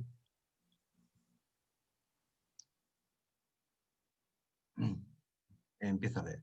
Mientras reposaba en la casa de un rico creyente en la región de Genesaret, Jesús mantuvo conferencias casuales con los 12 todas las tardes. Los embajadores del reino formaban un serio, sombrío y abatido grupo de hombres desilusionados. Pero aún después de todo lo ocurrido, tal como lo indicaron los acontecimientos subsiguientes, estos 12 hombres aún no se habían liberado completamente de sus ideas heredadas y largamente acariciadas sobre la llegada del Mesías judío. Los acontecimientos de las pocas semanas anteriores habían ocurrido demasiado rápidamente como para que estos sorprendidos pescadores pudieran comprender su pleno significado. Se necesita tiempo para que los hombres y las mujeres cambien radical y ampliamente sus conceptos básicos y fundamentales de conducta social, actitudes filosóficas y convicciones religiosas. Mientras Jesús y los 12 estaban descansando en Genesaret, las multitudes se dispersaron, volvieron algunos a sus hogares, mientras que otros se dirigían a Jerusalén para la Pascua.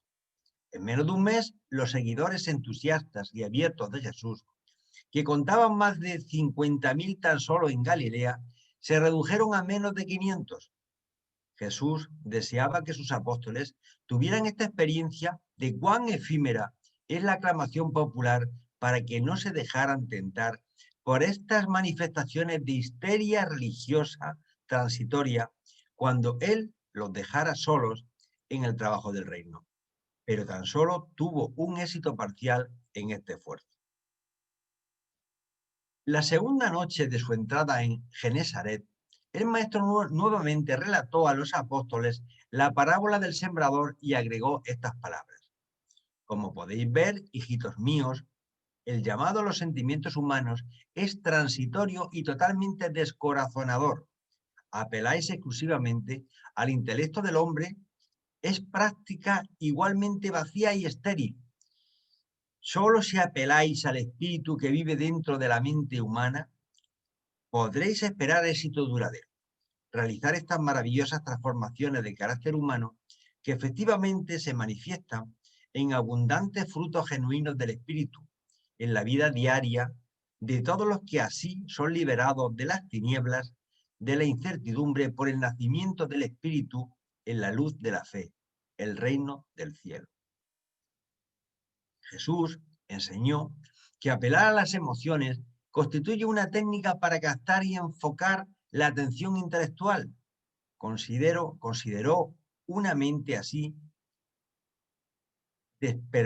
despertada y estimulada como la puerta del alma, allí donde reside esa naturaleza espiritual del hombre que debe reconocer la verdad y responder al llamado espiritual del Evangelio para producir resultados permanentes de verdaderas transformaciones de carácter.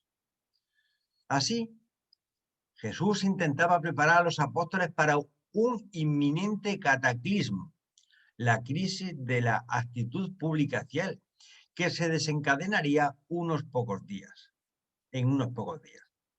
Explicó a los 12 que los dirigentes religiosos de Jerusalén conspirarían con Herodes Antipas para tramar su destrucción. Los 12 comenzaron a comprender mejor, aunque no del todo, que Jesús no se sentaría en el trono de David. Vieron más plenamente que la verdad espiritual no progresaba mediante portentos materiales. Empezaron a darse cuenta de que el episodio de los 5.000 y el movimiento popular que quiso coronar rey a Jesús constituían el punto culminante de la expectativa de un pueblo en busca de milagros y prodigios y la cumbre de la ovación de Jesús por la plebe. Vagamente discernían y a duras penas anticipaban los tiempos de sacudida espiritual y la adversidad cruel que se aproximaba. Estos 12 hombres lentamente despertaban a la comprensión de la verdadera naturaleza de su tarea como embajadores del reino y comenzaron una fuerte preparación para las pruebas difíciles y sobrecogedoras del último año del ministerio del Maestro sobre la tierra.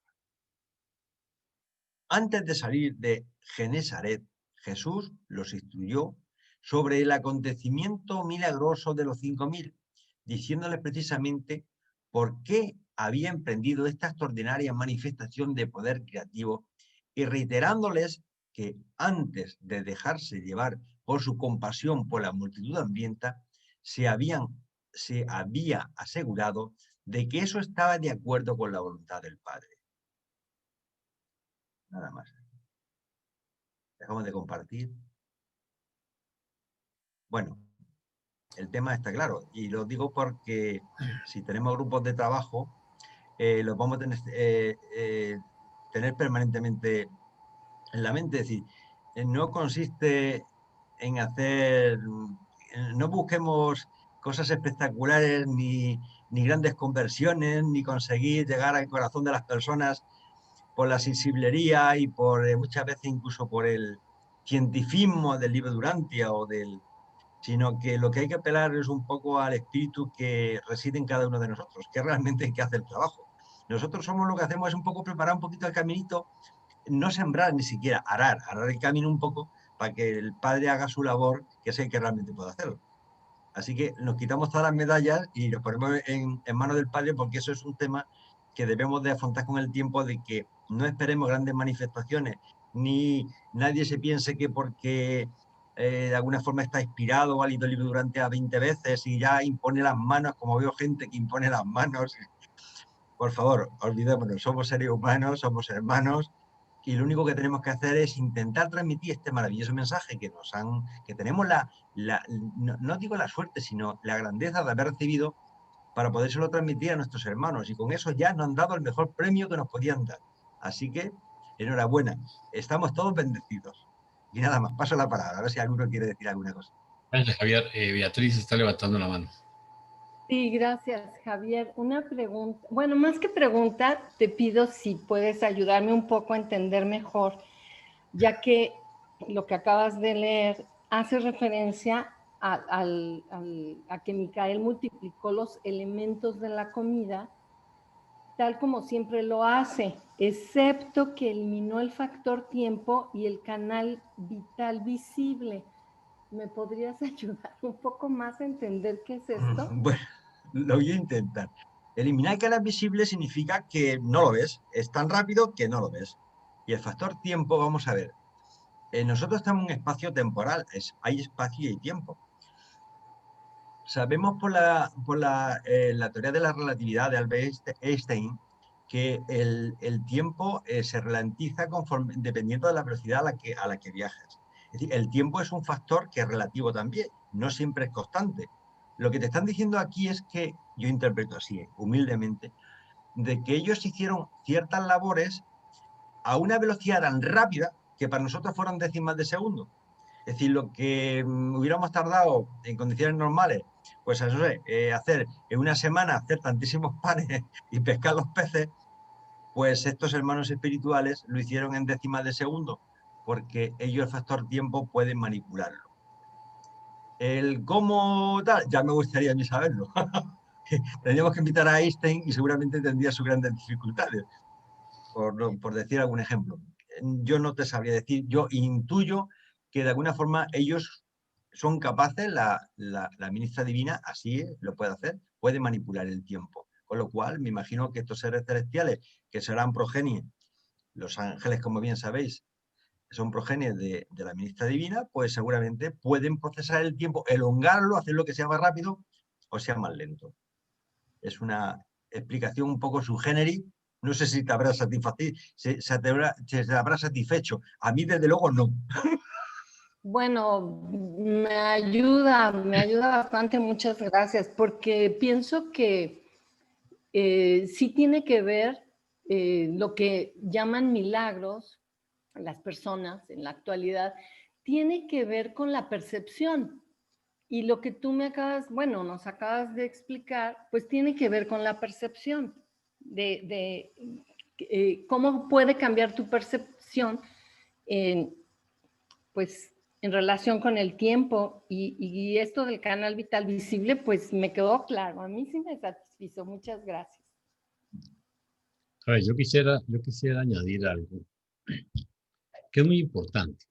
Nosotros jamás podremos entender muchos de los milagros, ni pretender entender cómo se hace, porque finalmente estamos hablando de poderes de un Dios, ni más ni menos, ¿sí? Entonces, un hijo creador tiene unas capacidades para hacer N cosas que, como lo anotaba Javier hace un rato en un numeral anterior, simplemente desconocemos las técnicas y el poder que tienen. Claro, eso pasa por unos procesos físicos, de tiempo, de mil cosas, aparte que había ayudantes que no estábamos viendo, ¿sí? A los seres intermedios, los ángeles y muchas personalidades celestiales, me imagino que intervinieron en el proceso. Pero independientemente de eso, yo sí quisiera invitarlos a que revisemos las palabras de Javier, a ver, que tiene más trascendencia que la multiplicación, de saber cómo fueron la multiplicación de los panes y los peces, y muchos de los milagros, cómo se cambió el agua en vino, cómo sí. Simplemente, yo quiero llamar su atención sobre algo. Por mucho que estudiemos nosotros tenemos que tener claridad sobre que tenemos que ir paso a paso.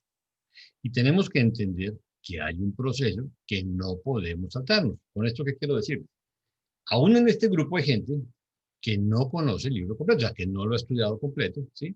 Que los invitamos, a pesar de que era uno de los requisitos, para que disfrutara de esta última parte por X o Y situaciones, pero tenemos que poner conocimiento sobre conocimiento.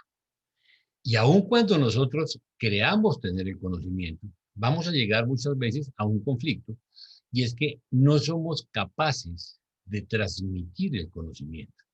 Porque una cosa es que yo sepa algo, y otra cosa es que yo tenga la capacidad de enseñar ese algo, ¿sí? Porque ahí es donde necesitamos que aparezca e intervenga el espíritu de la verdad.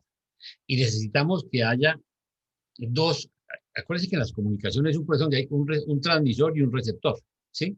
Entonces, yo transmito, ¿sí?, el mensaje, pero va a haber un receptor con una actitud de interés de querer recibir, y el espíritu es el que se encarga de que ese mensaje llegue, porque finalmente termina siendo una transmisión de un conocimiento que va de espíritu a espíritu.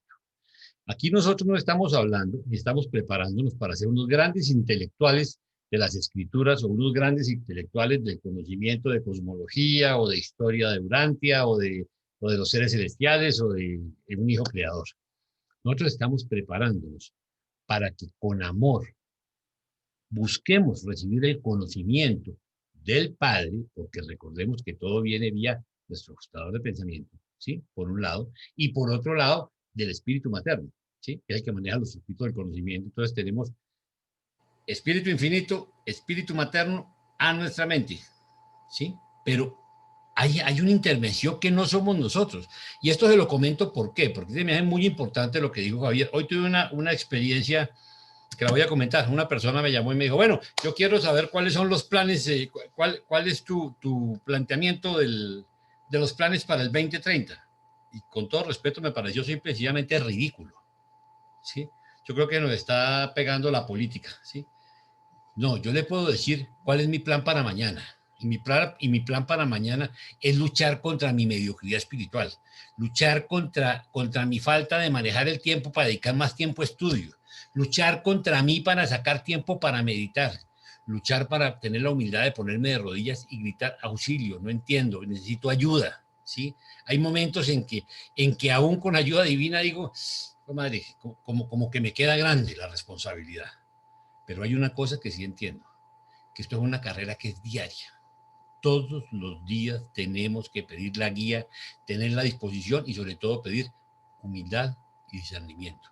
Y entender que no somos nosotros. Y de nuevo llamo la atención sobre lo que dijo Javier.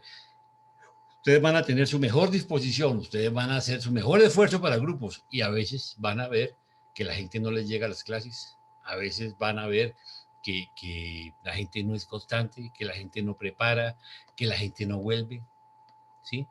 Pero ustedes van a hacer su parte. Nosotros preparémonos para hacer nuestra parte y dejemos que el Señor haga la de él. No se preocupen por los resultados. Aquí el esfuerzo es diario, es una carrera personal. Yo, Jaime Rey contra Jaime Rey. Yo tengo que vencer mis debilidades humanas. Yo tengo que buscar la fuerza en el ejemplo de ese Dios hombre, ¿sí? Pero más en el Jesús humano, porque la parte divina, pues, él es un hijo creador, ¿sí? Yo jamás podré entender la experiencia, porque yo no soy un hijo creador y nunca lo seré, pero sí puedo aprender de ese Jesús humano todo lo que me enseñó, todo lo que puedo aplicar de su vida, de los valores, de la enseñanza, de su misericordia, de su amor, de su dedicación. ¿Ustedes creen que fue fácil la vida que él vivió? Fue una vida intensa. Miren ustedes que hay momentos que los mismos apóstoles se preocupaban que el tipo fuera a colapsar, ¿sí? Trabajaba como bestia, porque era capacitándolos a ellos por la mañana, era 3 veces diarias con los apóstoles y con los evangelistas, y se expulsan por acá y prepárenlos a ellos, y todo lo que de él mismo exigía su preparación para lo que iba a comenzar. Es que lo que viene ahora es la parte más compleja, pero fue una preparación desde su niñez, paso a paso, desde su colegio, de su adolescencia, ¿sí? De lucha con sus padres, de su hogar, con su familia para que lo comprendieran, no, porque finalmente nunca lo comprendieron y de ahí viene esa frase famosa que nadie es profeta de su tierra. Entonces, miren todas las limitaciones que él tuvo, necesidades económicas, mil cosas, ¿sí? Ahí tenemos que aprender, ahí tenemos que buscar la fuerza y ser conscientes que nosotros no hemos llamado a ser los grandes sabios, ni los grandes profetas, ni a convertir personas. Ojo, nosotros somos llamados a contar, no a convertir ni a convencer. Tengan eso muy claro y así no van a tener desengaños, ¿ok? Vamos a continuar, Paulita. Sí, Jaime, comparto.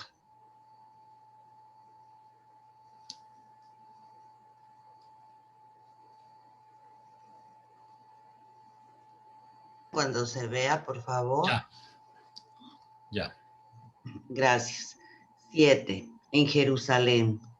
El domingo 3 de abril, Jesús, acompañado tan solo por los 12 apóstoles, comenzó desde Betsaida su viaje a Jerusalén. Para evitar las multitudes y para atraer tan poca atención como fuera posible, viajaron por Gerasa y Filadelfia. Les prohibió toda enseñanza pública en este viaje. Tampoco les permitió que enseñaran ni predicaran durante su estancia en Jerusalén. Llegaron a Betania, cerca de Jerusalén, tarde en la noche del miércoles 6 de abril. Esa noche la pasaron en casa de Lázaro, Marta y María, pero al día siguiente se separaron. Jesús con Juan permaneció en la casa de un creyente llamado Simón, cerca de la casa de Lázaro en Betania. Judas Iscariote y Simón el Celote pasaron con amigos en Jerusalén, mientras que el resto de los apóstoles residió de 2 en 2 en diferentes casas. Jesús entró a Jerusalén solo una vez durante esta Pascua, y esto ocurrió en el gran día de la fiesta. Muchos de los creyentes de Jerusalén fueron traídos por Abner para reunirse con Jesús en Betania. Durante esta estadía en Jerusalén, los 12 aprendieron cuán resentidos estaban los ánimos contra su maestro. Partieron de Jerusalén creyendo todos que estaban a punto de desencadenarse una crisis. El domingo 24 de abril, Jesús y los apóstoles partieron de Jerusalén en dirección a Betsaida, camino de las ciudades costales de Jope, Cesarea, Tolemaida. Desde allí cruzaron por Ramá y Corazín a Betsaida. Llegaron el viernes 29 de abril. En cuanto llegaron, Jesús inmediatamente envió a Andrés a que solicitara permiso del rector de la sinagoga para hablar al día siguiente, que era sábado, en el servicio de la tarde. Bien sabía Jesús que esa sería la última vez que se le permitiría hablar en la sinagoga de Capernaum. Jaime, ¿vas a decir algo del mapa? Sí, ok. A ver, la parte geográfica es importantísima. Y aquí tenemos hoy dos mapas. Uno, quiero referirme al tema de Genesaret. Resulta que nosotros aquí tenemos Mar de Galilea y les puse unas referencias porque el Mar de Galilea tiene varios nombres. Lago de Galilea, Mar de Galilea, Mar de Genesaret o Lago de Genesaret. Miren ustedes, aquí vemos en este mapa, vemos el río, este es el río Jordán, ¿sí? Donde bautizaba a Juan. De hecho, Juan empieza a subir cuando Jesús se une en algún punto y Juan ya estaba haciendo un trabajo. Ahora, miremos de nuevo lo que era Galilea, lo que era Samaria, Perea, Judea, que tiene unas implicaciones políticas, porque recordemos que ahí estaba Herodes y había una cierta enemistad, indisposición política, digamos, hacia Jesús por parte de la gente del Sanedrín que querían matarlo y que andaban detrás de él. Entonces es importante que muchas de las obras, acuérdense que Betsaida, para que nos ubiquemos, era donde estaba la casa de ¿quién? ¿Quién vivió en Betsaida? Marta y Lázaro. Lázaro. ¿Y en Betsaida, y quién más? María, ¿no? ¿Quién tenía un astillero ahí? Los Zebedeos. Los Zebedeos. Los Zebedeos. Era en el mar de Galilea, estaba el astillero Zebedeo, del Zebedeo donde trabajó Jesús, incluso que fue socio en un pedacito con el papá Zebedeo, ¿sí? Y recordemos que dos de los apóstoles eran Zebedeos, ¿sí? Entonces, ellos, digamos que tienen un centro de trabajo y todo en esta parte, y ellos empiezan a trabajar por este lado, y miren ustedes las ciudades, recordemos, ¿sí? Entonces tenemos Gamala, Betsaida, Gerasa, Hipos, Ávila, Galatea, Gerasa, pero bajaban por este lado y pasaban al otro lado. Ahora, cuando se devuelven, bajan un poquito más, perdón, aquí está Jerusalén, ¿sí? No, ahí está Jerusalén, y aquí tenemos como Emaús, Hebrón, y se vuelve por este lado, Jopa, Cesarea, ¿sí? Entonces miren ustedes que este mapa nos ayuda a ver, pero miremos ahora el mapa nuestro. Bueno, hay unas referencias bíblicas aquí que sí me gustaría que las miren con detenimiento. Aquí está, dice, este es el río en que Juan bautizó a Jesús, está en Mateo. En el norte del país, cerca de Nazaret, repasemos de nuevo dónde queda Nazaret, ¿sí? Entonces dice, el río Jordán forma un lago que tiene varios nombres, lago de Tiberíades, mar de Galilea, lago de Genesaret. En este lago Jesús eligió varios pescadores como discípulos suyos, ¿sí? En sus riberas predicó el evangelio, sanó enfermos, dio vida a los muertos, caminó por encima de las aguas. Eso es paja, ¿no? Pero eso lo dice en la Biblia, ¿no? Eso sabemos nosotros que eso no es cierto. Sí, sí, por encima del lago sin hundirse, calmó sus olas bravías. En la playa de ese lago comió peces asados con los discípulos después de la resurrección. Pongo aquí, hago la claridad, tomado de la Biblia. Ahora, nuestro cartógrafo de cabecera, Carlitos García, que siempre está tan dispuesto a ayudarnos, nos hace un mapa, perdónenme, voy a decir, limpiando lo que no necesitamos para no distraernos. Entonces aquí tenemos Betsaida, donde teníamos que estaban nuestros amigos Zebedeos, porque era el mar de Galilea que conocíamos, y aquí tenemos las ciudades limpias. Subimos un poquito, Paulita. Betsaida, ¿sí? Vemos la Decápolis, Pella, ¿sí? Deca son 10 ciudades, ¿sí? Safona, Matus, Gerasa, por este lado, Gadara, entramos a Perea, pero baja un poquito más. Aquí tenemos, ¿sí? Samaria, baja más. Eso, ahí, ¿sí? Entonces vemos cómo se van de camino a todas las ciudades costeras, pero vienen por este lado y se regresan, venían de Jerusalén, recordemos, ¿sí? Y se regresa por este lado, Jope, Cesarea, sube, ¿sí? Tolemaida, y aquí vienen de nuevo y nos habla del lago o el mar de Genesaret. Entonces uno se despista con este, oye, pero un momentico, ¿dónde queda el mar de Genesaret o el lago de Genesaret? Si esto era el mar de Galilea. Entonces recordemos que tenía varios nombres y por eso quise traer la referencia para que seamos conscientes geográficamente, aparte de la vuelta tan tenaz que se daban por un lado o por otro, tenía una razón de ser, ¿sí? Entonces, básicamente era eso. Agradecerle a Carlos de nuevo por su ayuda. Creo que esto nos ayuda muchísimo en en la preparación y en el conocimiento. ¿Ok? Mil gracias por tu tiempo. Muy Gracias, bueno. Paulita. Okay, ahora sí, comentarios.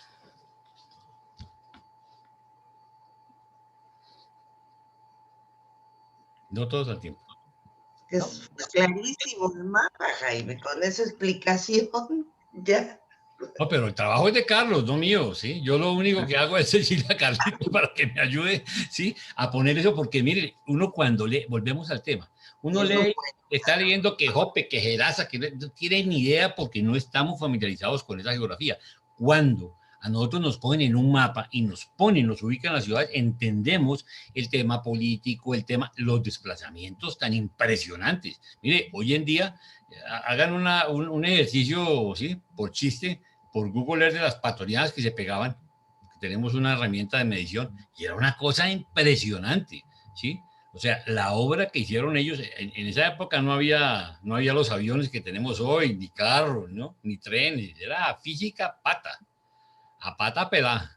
Entonces imagínense ustedes caminando uno en esos peladeros llenos de tierra, debían tener las plantas de los pies como ¿cómo se llama? Como casco de burro, porque eso me imagino que uno entre unas sandalias con la arena caminando, eso debe tener unos callos de este tamaño para poder hacer esas caminatas tan impresionantes, porque eran impresionantes.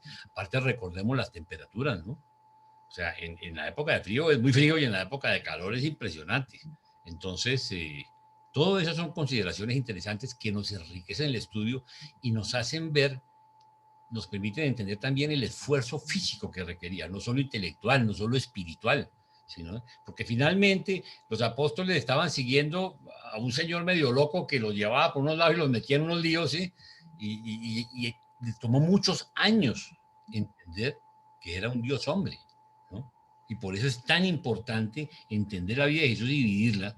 Ustedes se acuerdan que Paulita hizo un cuadro cuando comenzamos el curso, que repasémoslo, ¿sí? Las etapas de la vida de Jesús.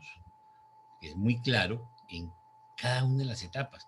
Y una etapa es muy clara como hombre, y cuando ya es el Dios hombre que empieza que ya reconoce que es Dios, entonces, bueno, pues tenemos, a partir de ese momento ya la concepción es completamente diferente, pero porque tenemos una información y un conocimiento muy importante logrado a través del estudio de una información que no existía sobre la Tierra, porque en ninguna parte. Díganme ustedes dónde existía la vida de Jesús.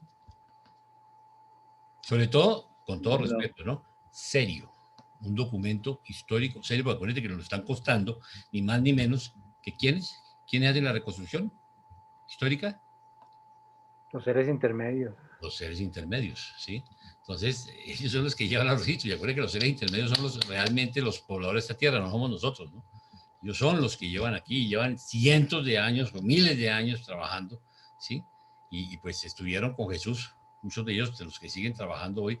Entonces, es muy importante que nosotros entendamos la riqueza de la información que tenemos, ¿sí? Para que podamos vivir eso y entender la seriedad del documento que estamos estudiando. ¿Ok? No sé si hay algún comentario.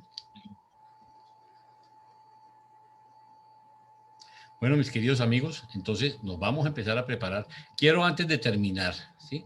Volver a decirles, nosotros vamos a empezar, ya Flor ha invitado a algunas personas al grupo, Paulita va a hacerlo, Javier va a hacerlo, yo lo voy a hacer, pero yo voy a seguirlos invitando, ¿sí? Y vamos a votarlos, pero yo sí quiero que ustedes, cada uno, yo con yo, en su corazón piense con quién le gustaría, con quién no le gustaría. Uno no tiene por qué ser monedita de oro, ¿sí? De pronto yo digo, no, a mí Paulita me cae gorda, yo empiezo a trabajar con Flor. Ah, bueno, entonces, pues, escoja Flor, ¿sí? No, en serio, y lo digo con toda honestidad porque nosotros somos, a ver, nosotros, yo quiero que entiendan algo, queremos ser líderes de sombra, no nos interesa, no nos vamos a dejar solos, pero ustedes son los responsables. Cuando Arturo García tenga un grupo, yo quiero que piensen en algo, ¿sí? ¿Qué cara le va a poner Arturo García a sus alumnos? ¿Sí? ¿Qué cara le va a poner usted? Voy a decir una cosa horrible, Arturo, con todo respeto, entiéndanmelo en el buen sentido. ¿Qué cara le voy a poner a mis alumnos cuando tengo detrás de un crucifijo? ¿En qué creo? O sea, ¿creo o no creo? ¿Vivo o no vivo? ¿Sí? Porque parte de todas las tradiciones, de todo ritual, de cualquier religión, lo pongo como ejemplo porque te lo estoy viendo ahí a tu espalda, ¿sí? Pero, ¿qué es lo que transmito? ¿Por qué Flor nos tiene allá un cuadro de un Jesucristo allá detrás? El señor de las bolitas azules, sí, el chileno. Sí. Así como Arturo tiene allá un crucifijo, otro, o sea, nosotros no nos damos cuenta, pero recordemos algo, hay cosas que no se dicen, pero se transmiten, ¿sí? Y con todo respeto, yo no le estoy diciendo a nadie que no, que es su iglesia, no, lo que estoy diciendo es pilas porque es que yo tengo que transmitir una identidad. ¿Yo qué soy? Ustedes saben que mi primer conflicto cuando yo llegué a Urantia fue decirle a mi familia que dejaba la iglesia, eso fue una bomba, mejor dicho, ustedes no se imaginan. Mis mismos hijos decían, ahora mi papá enloqueció, se acabó de enloquecer, pues. Entonces, después de una vida de 35 años de servicio, de liderazgo, de todo en una organización, decir, no va más, esto no es esto. Miércoles. Es duro, pero uno tiene que adoptar posiciones, ¿sí? ¿Soy o no soy? Estoy con... Y bueno, y metamos a todo lo que va a pasar ahora con todo lo que viene de temas políticos y de cambios en el mundo. Pero lo único cierto es que yo, ¿qué les ofrezco? Mire, yo soy una persona común y corriente. Trato de ser una mejor persona. Trato de ser un hombre recto, ¿sí? Lucho todos los días conmigo mismo, ¿sí? Para que mi vida dé testimonio de lo que enseño, de lo que comparto. Porque si no, como yo le decía una vez, yo no puedo llegar y pegarle a mi mujer, llegar borracho todos los días a la casa, darle una patada al perro y después salir a hablar de espiritualidad y de cosas, ¿sí? Religiosas, porque entonces como que no me van a creer. Entonces piensen ustedes, ¿cuál es la identidad? ¿Qué transmito yo? Yo no tengo que ser perfecto ni mucho menos. No soy ni más ni menos que un humano. No soy ni peor que nadie ni mejor que nadie. Pero soy consciente de la responsabilidad que tengo al llevar un mensaje. En la iglesia me acuerdo tanto que nos enseñaban una palabra que decía, tus hechos no me dejan oír tus palabras. ¿Qué tipo de comportamiento llevo yo en mi vida personal? Porque es lo que vamos a transmitir. Y esto es para que piensen en la responsabilidad que vamos a tener cuando Luis Fontecha tenga su grupo, cuando Orlando Puerto, cuando Javier Puerto, cuando, sí, la verdad, los primos Puerto, ¿sí? Cuando Carlos García, cuando cada uno de nosotros empieza a armar su equipo, ¿sí? Aparte, ¿con quién me gustaría trabajar? ¿Cuáles son mis habilidades? Entre otras cosas también, porque fíjense ustedes qué interesante. Pero fíjense, cuando cogemos el grupo de los 4, cada uno de los 4 que el Señor nos puso juntos, porque eso lo revisábamos, inclusive el sábado pasado volvíamos a tocar el tema, ¿sí? Yo comencé con el curso y me encontré con Flor en el camino y después nos encontramos con Pablita y con Javier y todo, pero tenemos 4 características muy diferentes de talentos que nos complementan, ¿sí? Aquí nadie es Superman. Entonces yo tengo que pensar, venga, si yo soy bueno para esto, pero flojo para esto, de pronto me va mejor poner a Arturo con Adriana, o a Luis con Lausud, o a Ángela con este, o así. O sea, ¿con quiénes les gustaría a ustedes trabajar? ¿Con quiénes se sienten chévere? ¿Quién dice, oiga, de la gente que yo, de mis compañeros de clase, quiénes son pilos? ¿Sí? A mí, por ejemplo, yo tengo un gallo tapado allá atrás, nuestro cartógrafo de cabecera, un hombre que ha sido pensionado de enseñarle a niños. ¿Sabes lo que es eso? Es un maestro de vida, ¿sí? O sea, yo digo que Carlito García tiene que ser un hombre que tiene que ser un as en la manga para nosotros.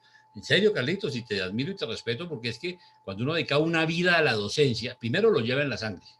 Eso no es gratuito. O sea, querer enseñar es más que un deseo de compartir, porque uno tiene que desarrollar habilidades de pedagogía, de metodología, no es de cualquier manera. Esa es la manera del Señor, ¿sí? Tenemos que hacer las cosas bien hechas, entonces tenemos que prepararnos para eso. Y creo que tenemos un ejemplo ahí, tenemos un maestro que dedicó toda su vida a la docencia de niños. ¿Usted sabe lo que son a los chinos? ¡Buena madre! ¿Sí? Eso no lo sabe sino el que tiene hijos, ¿no? El que ha tenido ojalá varios, y entonces sabe uno, miércoles, se necesita disposición. Ustedes necesitan estar blindados a prueba de desengaños. Y en esto, Javier, ese mensaje que les dejó ahorita es muy importante que lo tengan claro. O sea, la disposición y la buena voluntad no nos garantiza el éxito. Nosotros vamos a hacer nuestra parte. Recordemos la parábola del sembrador. De pronto, yo trabajo en un grupo, de pronto doy 3 clases y me muero.